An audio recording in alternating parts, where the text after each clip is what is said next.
பிரியமானவர்களே, இயேசு கிறிஸ்துவின் நாமத்தில் உங்கள் எல்லாருக்கும் என்னுடைய அன்பின் வாழ்த்துக்கள். சுவாசத்தோடு அவரை நோக்கி கூப்பிட்டால் போதும், அவர் அற்புதம் செய்து நம்மை மகிழ பண்ணுவார்.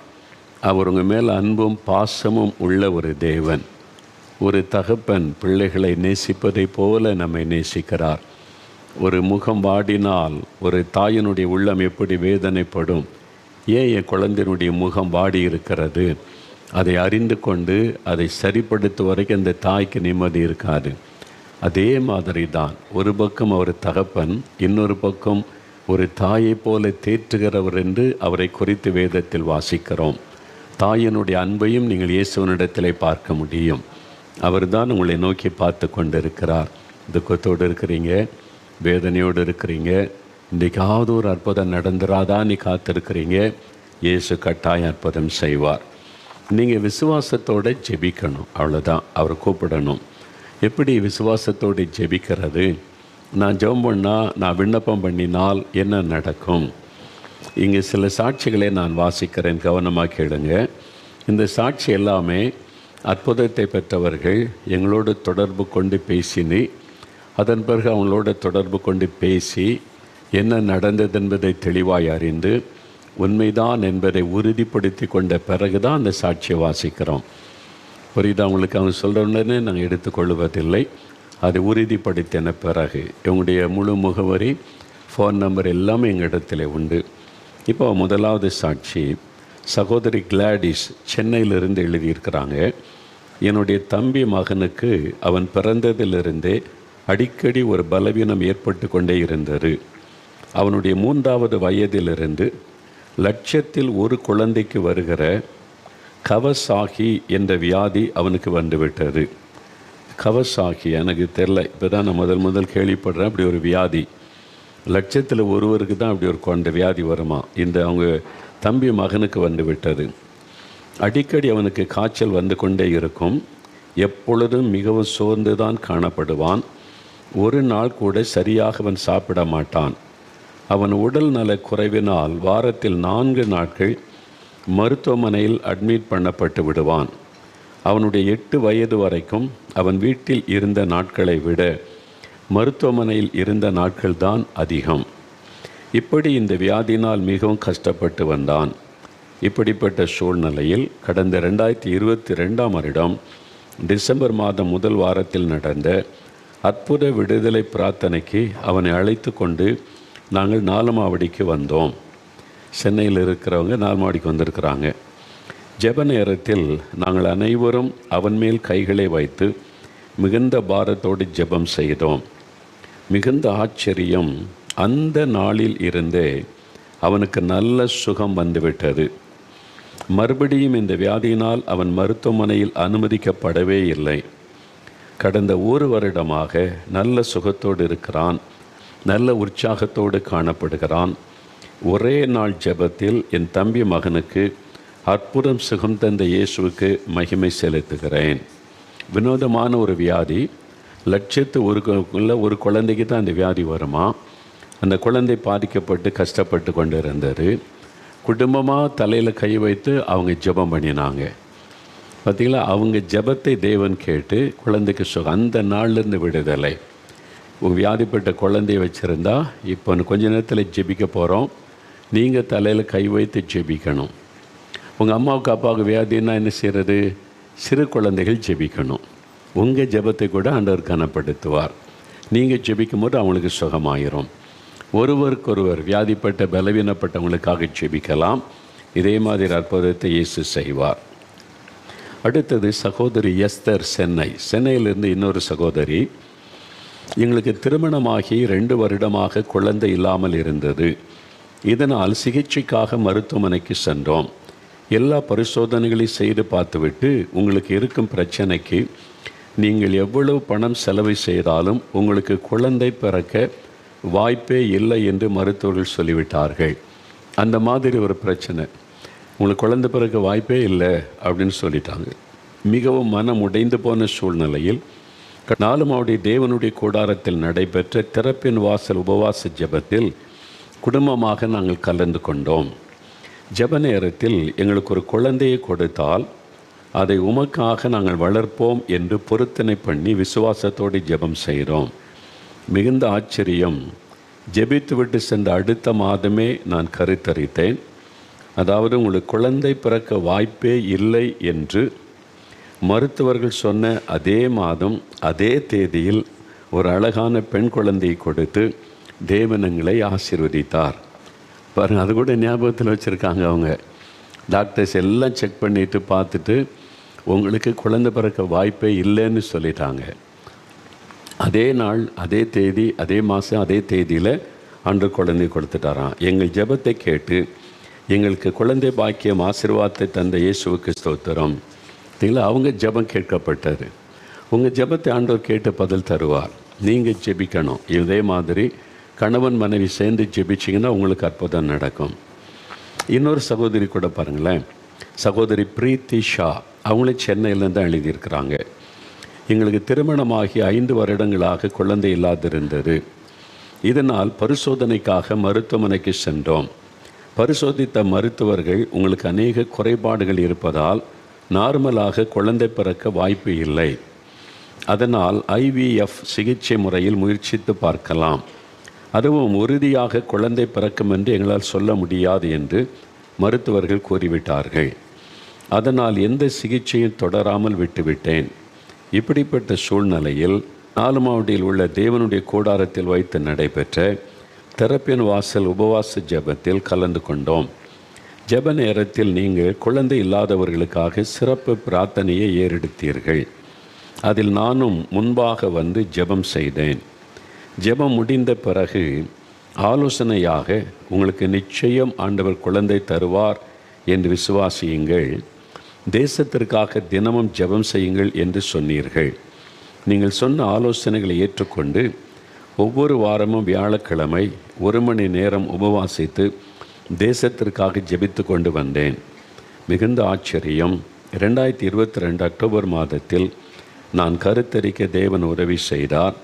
கடந்த 2023 வருடம் ஜூன் மாதத்தில் ஒரு அழகான ஆண் குழந்தையை கொடுத்து தேவன் எங்களை சந்தோஷப்படுத்தி இருக்கிறார். நான் மற்றவர்களுக்காக ஜெபிக்க ஆரம்பித்த போது என் குறைவை மாற்றி என் வாழ்வில் அற்புதம் செய்த இயேசுவுக்கு மனதார நன்றி செலுத்துகிறேன். இல்லை, மற்றவங்களுக்காக ஜெபிப்பது, தேசத்துக்காக ஜெபிப்பது எவ்வளோ முக்கியம். இல்லை, பைபிள் ஆண்டவர் சொன்ன விஷயம், அது தேவனுக்கு பிரியமான காரியம். ஆண்டவருக்கு பிரியமான ஜெபத்தை நீங்கள் செய்தால் உங்களுக்கு பிரியமானதை ஆண்டவர் செய்வார். அப்படி தான் நடந்திருக்கு பாருங்கள், குழந்தை பாக்கியம். அடுத்து சகோதரர் சிலுவை அந்தோணி, சென்னை. இவங்க சென்னையிலேருந்து சகோதரர் சிலுவை அந்தோணி, எனக்கு 12 வருடங்களுக்கு முன்பாக வயிற்று வலி ஏற்பட்டது. எப்பொழுதும் அதிகமாக வலித்து கொண்டே இருக்கும். இதனால் பரிசோதனைக்காக மருத்துவமனைக்கு சென்றபோது பரிசோதித்த மருத்துவர்கள் உங்களுடைய சிறுநீரகத்தில் கல் அடைப்பு பிரச்சனை இருக்கிறது என்று சொல்லி லேசர் அறுவை சிகிச்சையை மேற்கொண்டார்கள். அறுவை சிகிச்சை செய்த பின்பும் என்னுடைய வயிற்று வலி சரியாகவில்லை. தொடர்ந்து மேலும் 5 முறை சிறுநீரக கல்லை அகற்றுவதற்காக லேசர் அறுவை சிகிச்சை செய்யப்பட்டது. அப்படியும் என்னுடைய வயிற்று வலி சரியாகவில்லை. அமாவாசை நாட்கள் வந்துவிட்டால் அதிகமாக வலி இருக்கும். இரவு நேரத்தில் கொஞ்ச நேரம் கூட தூங்க முடியாது. வலியினால் புரண்டு புரண்டு அழுது கொண்டிருப்பேன். இப்படி வயிற்று வலியால் 12 வருடமாக அவஸ்தைப்பட்டு வந்தேன். இப்படிப்பட்ட சூழ்நிலையில் கடந்த 2021 வருடம் டிசம்பர் மாதம் 25ஆம் தேதி 4 மாவடியில் உள்ள தேவனுடைய கூடாரத்தில் நடைபெற்ற திறப்பின் வாசல் ஜெபத்தில் கலந்து கொண்டேன். இதே மாதிரி ஒரு அற்புதம் அதே தேதியில் நடந்த சாட்சி உபவாசம்ல டிசம்பர் 25, 21 ஜெப நேரத்தில் ஆண்டவர் எனக்கு சுகம் தந்தால் தினமும் அதிகாலை நேரத்தில் ஜெபம் செய்வேன் என்று பொருத்தனை பண்ணி ஜெபம் செய்தேன். ஜெபத்தின் முடிவில் சகோதரர் அவர்கள் என்னுடைய வயிற்றில் கை வைத்து பிசாசை கடிந்து கொண்டு ஜெபித்தார்கள். அந்த நாளிலிருந்தே என்னுடைய வயிற்று வலி நின்று விட்டது. அப்போ 12 வருஷமாக இந்த வயிற்று வலிக்கு யார் காரணம்? டாக்டர் சொன்னாங்க சிறுநீரக கல்.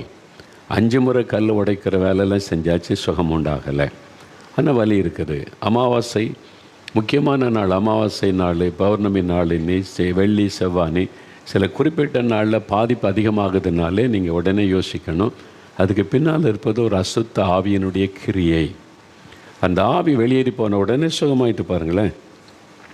கடந்த 2 வருடமாக நான் நல்ல சுகத்தோடு இருக்கிறேன். 12 வருஷ வேதனை, இப்போ 2 வருஷமாக நல்ல சுகம், ஒரு நாள் கூட திரும்பி வந்ததில்லை. இப்போ சொல்கிறாங்க, மறுபடியும் ஒரு நாள் கூட அந்த பிரச்சனை எனக்கு வரவே இல்லை. இப்பொழுது தினமும் அதிகாலை 4:30 மணிக்கு எழுந்து தினமும் 1.5 மணி நேரம் முழங்காலில் நின்று ஜெபம் செய்கிறேன். 12 வருடமாக எனக்கு இந்த வயிற்று வலியை ஒரே நாள் ஜெபத்தில் மாற்றி நிரந்தர சுகம் தந்த இயேசுவுக்கு நன்றி. இதே மாதிரி அற்புதம் இன்றைக்கு இயேசு உங்களுக்கு செய்ய போகிறார். டாக்டர்ஸ் எல்லாம் கண்டுபிடிக்க முடியல, எல்லாம் நல்லா தான் இருக்குது, நார்மல்னு சொல்கிறாங்க. ஆனால் சரீரத்தில் வேதனை இருக்குது, சுகமே ஆக மாட்டேங்குது. அதுக்கு பின்னால் இருப்பது ஒரு பலவீனப்படுத்துகிற ஆவியாக இருக்கலாம்.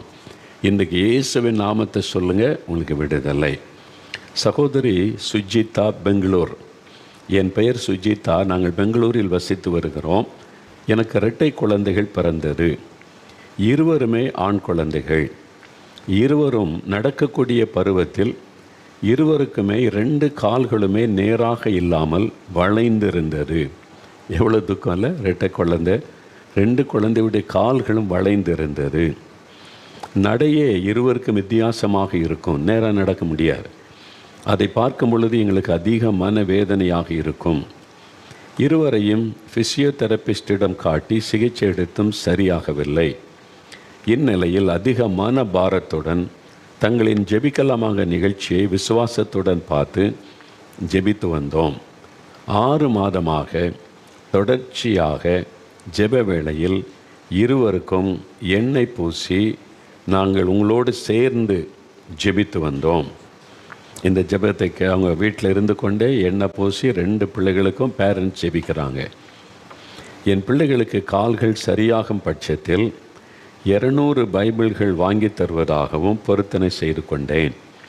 கர்த்தரின் பெரிதான கிருபையால் தற்போது இருவருமே நன்றாக நேராக நடக்கிறார்கள். கால்கள் வளைவாக இருந்ததற்கான அறிகுறியே இல்லை. கால் வளைஞ்சி அப்படி தான் நடப்பாங்க. இவங்க எண்ணெய் பூசி தொடர்ந்து 6 மாதமாக ஜெபிச்சிருக்காங்க விடாமல். இதை தான் நீங்கள் அறிந்து கொள்ளணும்.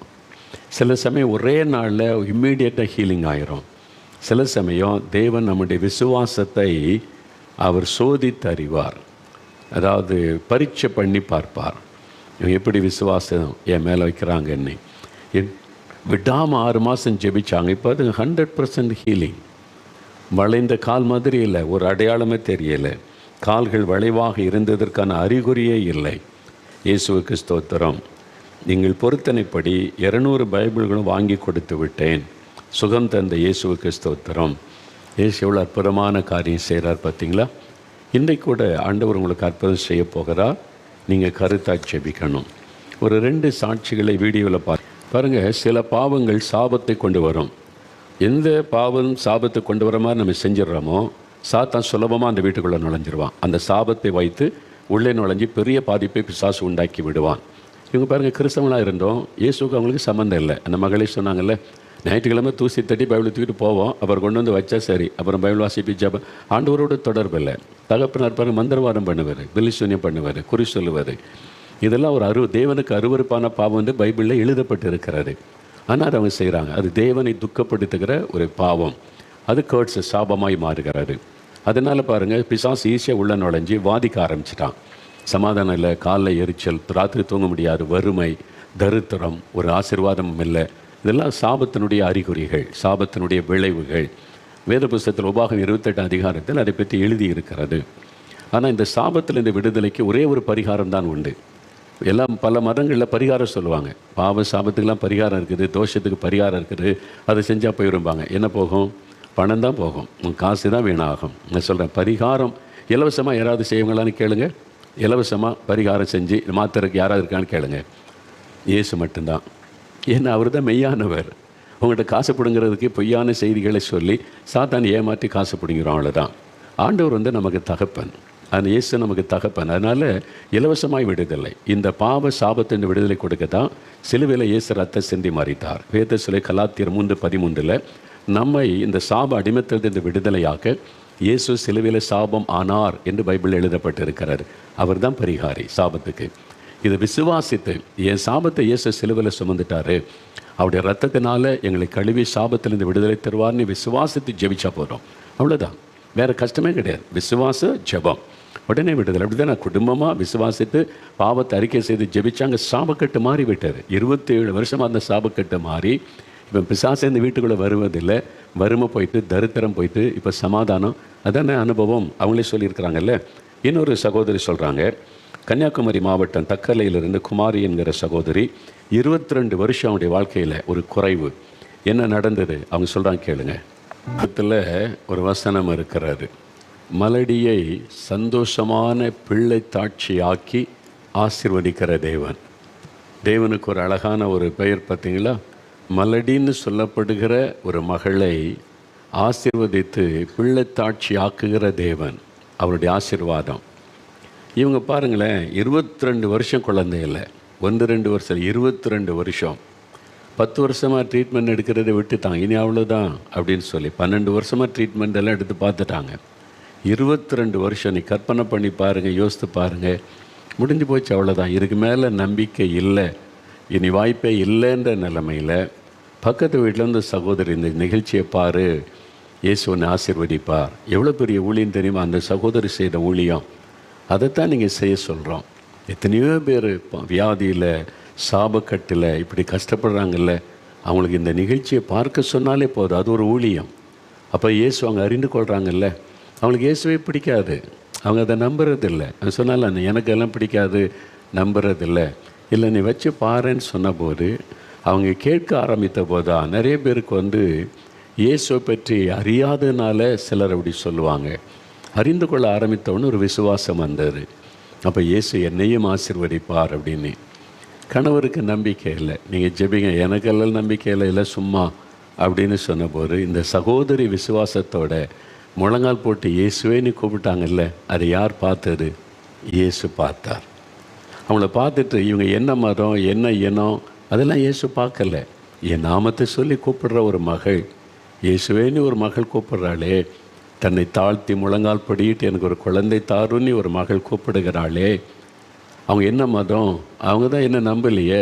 அவங்க என் சர்ச்சுக்காக வந்தாங்க, அவங்க எனக்கு காணிக்கை கொடுத்தாங்க, எதையும் இயேசு பார்க்கல. இயேசுவேன்னு கூப்பிட்ட உடனே அந்த வேதனையை பார்த்தார், உடனே ஆசீர்வதித்து விட்டார். அதான் இயேசு, மனதுருக்கமுள்ள ஆண்டவர். அதுக்கு இயேசுக்கு என்ன பணம் கொடுத்தாங்க கேட்டு பாருங்கள். ஒன்றும் இல்லை. இயேசுவிடமிருந்து ஆசீர்வாதம் பெறுவது ரொம்ப சுலபம், கஷ்டமே இல்லை. உங்களை வருத்தவே விட மாட்டார். நட, மூட்டை சுமந்துக்கிட்டு வா, இங்கே வா, அங்கே வா, 4 மாடிக்கு வர, சுற்று, அதெல்லாம் ஒன்றும் சொல்ல மாட்டார். காசு கொண்டு வா, இவ்வளோ பணம் கொண்டு வருவேன், இதெல்லாம் மாறுறதுக்கு ஒன்றும் கேட்க மாட்டேன். உங்களுடைய இருதயத்தில் விசுவாசிக்கணும், அவ்வளோதான். இயேசு என்னை நேசிக்கிறார், என்னை ஆசீர்வதிப்பார், அவர் எனக்காக மரித்து உயிரோடு இருக்கிற ஒரு ஆண்டவர். அவனை விசுவாசத்தை ஜெபிச்சிங்கன்னா போதும், அவ்வளோதான். இதை விட ஒரு சுலபமாக எங்கே போய் நீங்கள் அற்புதம் பெற முடியும்னு நினைக்கிறீங்க? நீங்களே யோசிக்கிற மாதிரி ஆயிரக்கணக்கான சாட்சி உங்கள் மத்தியில் நான் வாசித்திருக்கிற சொல்லியிருக்கிறேன்னு.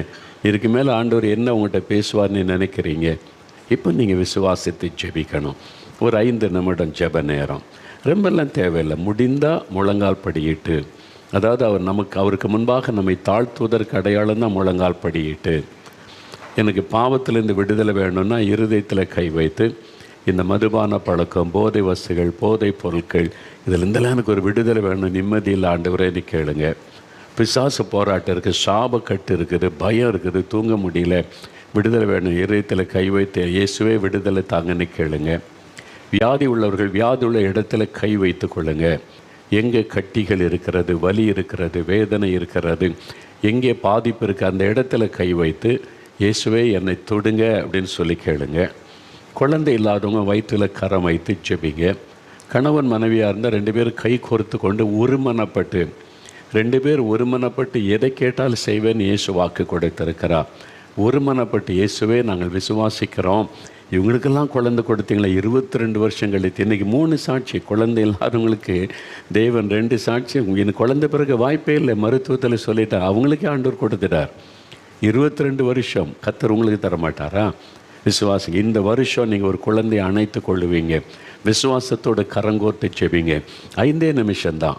அப்படியே கண்களை மூடி இயேசுவை மனதில் நினச்சி ஜெபிங்க. கண்களை மூடிக்கொள்ளுங்க. இயேசுவை மனதில் நினைத்து, எனக்காக மரித்து உயிர்த்தெழுந்த இயேசுவே, இவங்களுக்கெல்லாம் அற்புதம் செய்தீங்க, எனக்கு ஒரு அற்புதம் செய்யுங்க, உம்மை நான் விசுவாசிக்கிறேன்னு கேளுங்க. ஆஸ்பத்திரியில் இருந்து கொண்டு ஜெபிக்கிறீங்க. மரண படுக்கையில் உங்கள் கணவரை வைத்து கொண்டு ஜெபிக்கிற சகோதரி, இயேசுவே என் கணவருக்கு நீங்கள் சுகம் தரணும், நான் இயேசுவின் நாமத்தில் உங்களுடைய பாதத்தை பிடித்து நான் ஜெபிக்கிறேன், என் கணவருக்கு நீங்கள் சுகம் தரணும், விசுவாசத்தோட ஜெபிங்க. அப்படி மரணக்கட்டு மாறிவிடும். ஆஸ்பத்திரியில் இருக்கிற யாரோ ஒருவருக்காக ஜெபிக்கிறீங்க, வீட்டில் இருந்து கொண்டே ஜெபம் பண்ணுங்க, ஆஸ்பத்திரியில் அற்புதம் நடக்கும். இப்போ ஜெபம் பண்ணுங்க. கண்களை மூடி, இயேசுவே என்னை தொடும், இயேசுவை விடுதலை தாரும், இயேசுவை சுகம் தாரும், இயேசுவை அற்புதம் செய்யும், இயேசுவை உடைய தழும்புள்ள கரம் தொடட்டும். ஜெபிங்க ஜெபிங்க ஜெபிங்க. ஆண்டவர் உங்களுடைய ஜெபத்தை கேட்கிறார். இப்போ உங்களுடைய ஜெபம் கேட்கப்படுகிறது. உங்களுடைய கண்ணீரை ஆண்டவர் பார்க்கிறார். உங்களுடைய கண்ணீர் அவருக்கு முன்பாக, சிலர் அழுகிறீங்க, கண்ணீர் வடிக்கிறீங்க, இயேசுவே என் நிந்தையும் மாற்றுங்க, எனக்கும் ஒரு அற்புதம் செய்யுங்க, அப்படிலாம் கண்ணீரோடு நீங்கள் ஜெபிக்கிறீங்க. ஆண்டவர் உங்களுடைய கண்ணீரை பார்க்கிறார், உடைந்த உள்ளத்தை பார்க்கிறார். ஜெபிங்க. இயேசுவேன்னு கூப்பிடுங்க. இயேசுவே தொடும், இயேசுவே விடுதலை தாரும், இயேசுவே அற்புதம் செய்யும். அவ்வளோதான். நீங்கள் ஜெபிக்க ஜெபிக்க ஆண்டவருடைய வல்லமை தொடுகிறது. சாப கட்டுகள் மாறட்டும், இயேசுவின் இரத்தத்தின் வல்லமையினால் சாப கட்டுகள் மாறட்டும். நீ ஜெபிங்க. நீ சொல்ல சொல்ல அந்த கட்டுகள் அறுக்கப்படுகிறது, சாபங்கள் விலகுகிறது. இன்று முதல் ஆசீர்வாதம் உங்களுடைய குடும்பத்தில் உண்டாவதை நீங்கள் காண்பீங்க. ஆண்டவருடைய கரம் உங்களுக்கு அற்புதம் செய்து கொண்டு இருக்கிறது. ஆண்டவருக்கு நன்றி சொல்லுங்கள். ஆண்டவருக்கு நன்றி சொல்லுங்கள். இயேசுவே என்னை தொடுகிறதற்காக ஸ்தோத்திரம், ஆசீர்வதிக்கிறதற்காக நன்றி, விடுதலை தருகிறதற்காக உமக்கு நன்றி. விஜிலா என்கிற ஒரு மகள் ஜெபிக்கிறீங்க. உங்களுடைய சரீரத்தில் தீராத ஒரு வியாதி, மருத்துவர்கள் கைவிட்டுட்டாங்க. இயேசுவே என் பாவத்தை மன்னிச்சு எனக்கு சுகம் கொடுங்கன்னு ஜெபிக்கிறீங்க. இயேசு உங்கள் மேலே அன்பு கூர்ந்து உங்களுடைய பாவத்தை மன்னித்து சுகம் தருகிறார். இனி பாவம் செய்யாதே மகளே என்று சொல்லுகிறார். அப்படி இயேசுவின் தழும்புகளால் குணமாக்கப்படுகிறீங்க. இயேசுவுக்கு நன்றி, இயேசுவே உமக்கு நன்றி அப்படின்னு ஆண்டவரிடத்தில் நன்றி சொல்லுங்கள். நன்றி சொல்லுங்கள். ஒரு சகோதரி, உங்களுடைய கர்ப்பப்பை 2 முறை கர்ப்பம் சிதைக்கப்பட்டு, கருவிலே உண்டான கரு அழிக்கப்பட்டு, உங்களுடைய கர்ப்பப்பை பலவீனமாக இருக்குதுன்னு டாக்டர் சொன்னதுனால நம்பிக்கை இழந்து நீங்கள் ஜெபிக்கிறீங்க. இயேசு உங்களை தொடுகிறார், பலவீனப்பட்ட கர்ப்பப்பையை குணமாக்குகிறார். இந்த வருஷமே ஒரு குழந்தையை நீங்கள் அணைத்து கொள்ளுவீர்கள் என்று இயேசு உங்களுக்கு வாக்கு கொடுக்கிறார். ஆண்டவருக்கு நன்றி சொல்லி அந்த ஆசீர்வாதத்தை நீங்கள் பெற்றுக்கொள்ளுங்க. இயேசுவுக்கு நன்றின்னு சொல்லுங்கள். நன்றி. வத்சலா என்கிற ஒரு மகள் நீங்கள் ஜெபிக்கிறீங்க. ஆண்டவர் உங்களுடைய கண்ணீரின் ஜெபத்தை கேட்டு உங்களுடைய கர்ப்பத்தை ஆசீர்வதிக்கிறார். நிந்தை நெருக்கத்துக்கு நடுவில் இருக்கிறீங்க. இயேசு உங்களுடைய கண்ணீரை கண்டார், உங்களை ஆசீர்வதிக்கிறார். இந்த ஆசீர்வாதத்தை இந்த வருடத்தில் காண்பீர்கள் என்று வாக்கு கொடுக்கிறார். இயேசுவே ஸ்தோத்திரம், நான் பெற்றுக்கொள்ளுகிறேன் அப்படின்னு சொல்லுங்கள். வாய் திறந்து சொல்லுங்கள். ஆண்டவருக்கு நன்றி சொல்லுங்கள். அந்த ஆசீர்வாதம் உங்களுக்கு உண்டாகிறது, நீங்கள் அதை காண்பீர்கள். ஆண்டவர் அப்படி செய்கிற அன்பிற்காக நன்றி. கபாலி என்கிற ஒரு சகோதரர் ஜெபம் பண்ணுறீங்க. நீங்கள் உங்களுடைய குடும்பத்தில் உண்டான சாபத்தினால மரணங்கள் சம்பவித்து வறுமைகளும் வேதனைகளும் உண்டாகி நீங்கள் வெளியே சொல்ல முடியாத வேதனையை அனுபவித்து கொண்டு இருக்கிறீங்க. இப்போ இருக்கிற சூழ்நிலை கூட ஒரு மரண போராட்டத்துக்கு நடுவில் இருக்கிறீங்க. இயேசுவே என் பாவத்தை மன்னிங்க. நீங்கள் சிலருடைய ரத்தம் சிந்த காரணமாக இருந்தீங்க. அந்த ரத்தம் சிந்துதலினால் உண்டான சாபம் உடைய குடும்பத்தில் அது ஒரு வேதனையாக இறங்கி இருக்கிறது. ஆண்டவரே இயேசுவே மன்னிங்க, உங்கள் ரத்தத்தினால் சாபக்கட்டை மாற்றுங்க, என் பாவத்தை மன்னிங்கன்னு ஜெபிங்க. இன்றைக்கு அந்த சாபம் நீங்கி ஆசீர்வாதம் உண்டாகும், சூழ்நிலை மாறும். ஜெபிங்க. கண்ணீரோடு நீங்கள் ஜெபிக்கிறதை ஆண்டவர் பார்க்கிறார். ஆண்டவர் உங்களுக்கு இரக்கம் செய்து சூழ்நிலை மாற்றுகிறார். மரணக்கட்டுகள் மாறுகிறது, சாபக்கட்டு மாறுகிறது. இன்று முதல் சமாதானம் உண்டாகிறது. இயேசுவுக்கு நன்றி. இயேசுவே ஸ்தோத்திரம்னு ஆண்டவருக்கு நன்றி சொல்லுங்கள். வாய் திறந்து ஆண்டவரை துதிங்க. கர்த்தருடைய உள்ளம் மகிழும்படி ஸ்தோத்திரம் பண்ணுங்க. இப்பொழுது கர்த்தர் அப்படி செய்கிறேன். நன்றி. கௌரி என்கிற ஒரு மகள், அந்த மகள், உங்களுடைய கணவர் பெயர் பாஸ்கர், கௌரி பாஸ்கர் என்கிற மகள், ஆண்டவருடைய கரம் உங்களை தொடுகிறது. உங்களுடைய சரீரத்தில் பல பிரச்சனைகள், அதனால் குழந்தை பிறக்க வாய்ப்பு இல்லைன்னு சொல்லிட்டாங்க. சில சமயம் செத்து போயெல்லாம் நீ தோன்றுகிறது. இயேசு உங்களை நேசித்து உங்களுடைய கண்ணீரை கண்டு உங்களுக்கு விடுதலை தருகிறார். எதை குறித்து கலங்காரங்க, உங்களுடைய நிந்தை மாற இயேசு அற்புதம் செய்கிறார். இயேசுவே ஸ்தோத்திரம்னு சொல்லுங்கள், அற்புதத்தை காண்பீங்க. உங்கள் கணவருடைய சரீரத்தில் ஒரு வியாதி, அதுக்காகவும் நீங்கள் ஜெபிக்கிறீங்க. உங்களுடைய கண்ணீரின் நிமித்தம் உங்களுடைய கணவருக்கு ஆண்டவர் சுகம் தருகிறார். இன்றைக்கூட இந்த வியாதி மறைகிறது. இயேசுவுக்கு ஸ்தோத்திரம் சொல்லுங்கள். இப்போ ஆண்டவருக்கு நன்றி சொல்லுங்கள். தகப்பனே, இந்த பிள்ளைகளுடைய ஜெபம் கேட்கப்பட்டதற்காய் நன்றி. பதில் தந்து விட்டதற்காய் ஸ்தோத்திரம். அற்புதம் செய்து விட்டதற்காக உமக்கு ஸ்தோத்திரம். ஒவ்வொருவருக்கும் அற்புதம் செய்து மகிழ பண்ணுகிற அன்பிற்காய் ஸ்தோத்திரம். இயேசுவின் நாமத்தில் ஜெபிக்கிறோம் பிதாவே. ஆமேன், ஆமேன்.